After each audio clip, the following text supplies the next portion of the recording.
Welcome to Political Perspectives. I'm Hugo Gurdon, Editor-in-Chief of the Washington Examiner, and I'm joined this week by Jim Antle, who is Executive Editor of the Washington Examiner magazine and former politics editor. And Jim, I want to talk about the debates that are coming up. We've had some extremely newsy and, in fact, explosive debates between the top of the ticket. But we're going toward the vice presidential debate between J.D. Vance and Governor Walz. Vance is a very smart talker. He talks off the cuff. That's actually sometimes got him into trouble. Like his boss, he talks off the cuff. And both of them sometimes go stray into areas that give their opponents opportunities to exploit. Harris is very scripted indeed. Is Tim Walz scripted? What should we expect from the debate now a week away? So a really unusual thing about the choice of Tim Walz and how they've deployed him is that one of the reasons Harris was said to have wanted to pick him was because of his likability and because of his effectiveness in things like media interviews, and that maybe that could sort of smooth over some of her rougher edges, which she has really worked hard to smooth over herself. But because Harris has been so scarce in terms of media interviews and availabilities, they have not made Walz anywhere nearly as available as most people expected, certainly not as available as J.D. Vance. So it's going to be interesting seeing him now in this unscripted setting, because they've not wanted him to outshine the top of the ticket. Right. You want him to be sort of safe and conventional. This is going to be an opportunity to sort of see this Midwestern dad that they've wanted to present to the country, but with this important caveat: Walz and Vance do not like each other very much, and I suspect that that's going to show in their debate. Well, that would give each of them the opportunity perhaps to get under each other's skin, which was something that Harris did rather well against Trump and got him riled up. But she managed to be very scripted, even in the supposedly unscripted occasion of a debate.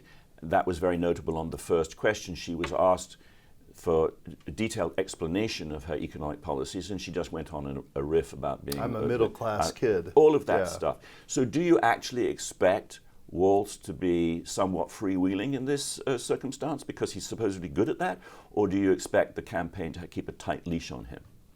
I think there is going to be a message, a script, and I think they're going to try to stick to it. I think that has worked pretty well for this ticket so far, so I don't expect a major departure, but he does have a bit of a temper. So I think Walz is going to needle Vance. I think he's going to try to hit home all the cat lady comments, most of these comments that were made before he was a political candidate, but still pretty recently, because he made the transition from pundit to politician just in the last couple of years. Right. And so I suspect he's going to go hard negative on Vance, try to tie that to Trump, and then Vance will probably give as good as he gets. And so the question then is, does that rattle Walz at all, or do we see this Walz temper?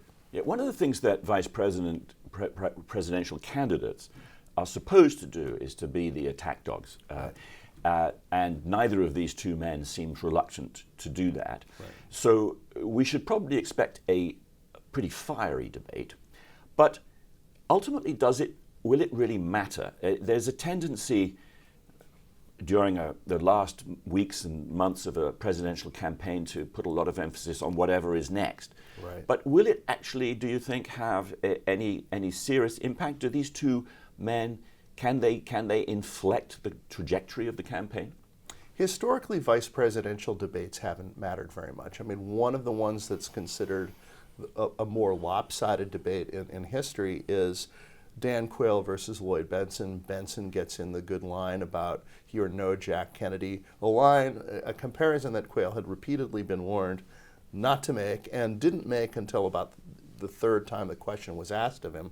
But George H.W. Bush won that election, and he won it fairly easily. So even though that was a big moment, and we remember it, and it's taught to people who don't remember it in political science classes, it didn't swing the election. I would imagine the only thing that could be different here is, one, now that Trump is the older of the two candidates, Vance, with being a relative youth, he's the only non-boomer on either of the tickets. He might need to reassure some people that there is some youth on the Trump ticket. Right. And obviously, if Trump and Harris do not debate again, it could then this could be one of the few big moments that's left in a campaign that has been pretty topsy-turvy, because the Trump sentencing in New York has been delayed to pass the election, and we may not get another debate. So October surprises are a surprise, but there's not much else that's planned. Well, let's turn to the possibility of another debate. After it was generally understood or generally agreed that Kamala Harris had won the debate, or performed at least considerably above fairly low expectations, and former President Trump had been derailed and got cross and really was not thought to have performed very well. The Harris campaign has said that it wants another debate. Trump has said he doesn't want another debate. Now, one of the things that this has allowed Harris to do is to suggest that somehow President Trump is a chicken. I think there's some sort of chicken costumed fellow who's been turning up at Trump rallies, and which is not a very new thing. There's an irony in this, of course, because Harris has been the nominee now for going on 2 months, and she has still not done a press conference or put herself in circumstances where she would really be challenged and have to think and speak off the cuff. Do you think it's now a done deal that there will be no debate? How effective do you think it is for Harris to turn the tables a bit and call Trump the coward for not debating? I mean, it is a fact that Harris has refused to participate in certain debates herself. And so she hasn't wanted to debate on Fox. She did not accept the NBC News debate. Trump was willing to participate in both of those debates. So there was originally the possibility they would debate multiple times, and it wasn't Trump that rejected it. Trump has rejected the CNN debate specifically. Now, obviously, the fact that this rejection comes after he didn't do particularly well in the first debate does lend a certain amount of credence to the idea that maybe he doesn't want a debater anymore. I think what both of them want is to create a negative news cycle for their opponent. And I think the Trump camp has concluded that a major network debate other than Fox will probably not do that for Harris, that they'll have to debate the moderators as well as Harris, and that any kind of basically competent Harris performance is going to receive rave reviews. If Harris really wants to debate Trump, she would do it on Fox, because I do suspect Trump might actually take that opportunity. The only other thing that I think could potentially get Trump to revisit debating and maybe open it up to even other networks is if he feels he has to do something to change his poll numbers.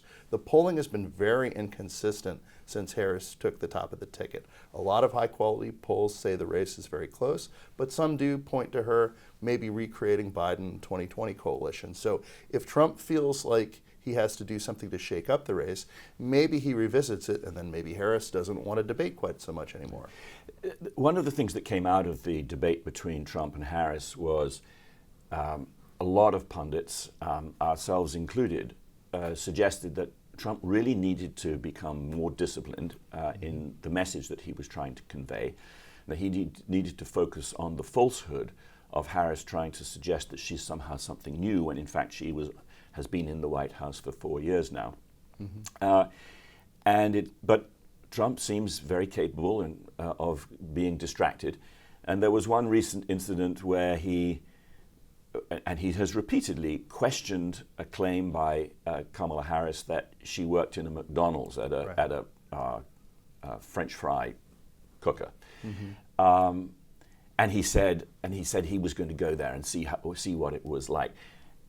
Is this a useful expenditure of his time? Does this work, or is it just him having fun almost? There is an element of having fun. There's also, I think, it's been a virtue at times, but I think it's also is a flaw in his approach to these things, is that so much of how Trump looks at all of this is he's entertaining and amusing his audience. And at this point, he needs to be reaching beyond the live audience at these rallies and not just entertaining them, but sort of reinforcing his message to the remaining undecided voters. You know, for a guy who really made his bones on television, is a legitimate television star, when he gives a live speech, he's thinking of the audience in front of him and what works for them.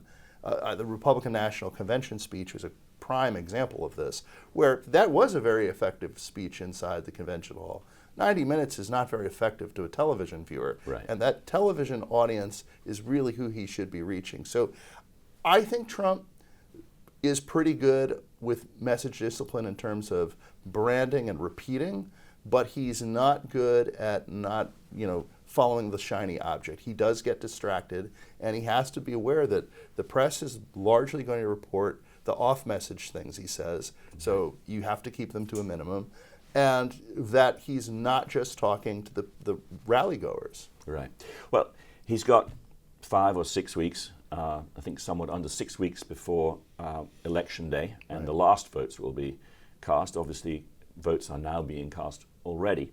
But that's where we'll have to leave it. We'll come back, and thanks very much for joining us, Jim, and thank you for joining us on Political Perspectives.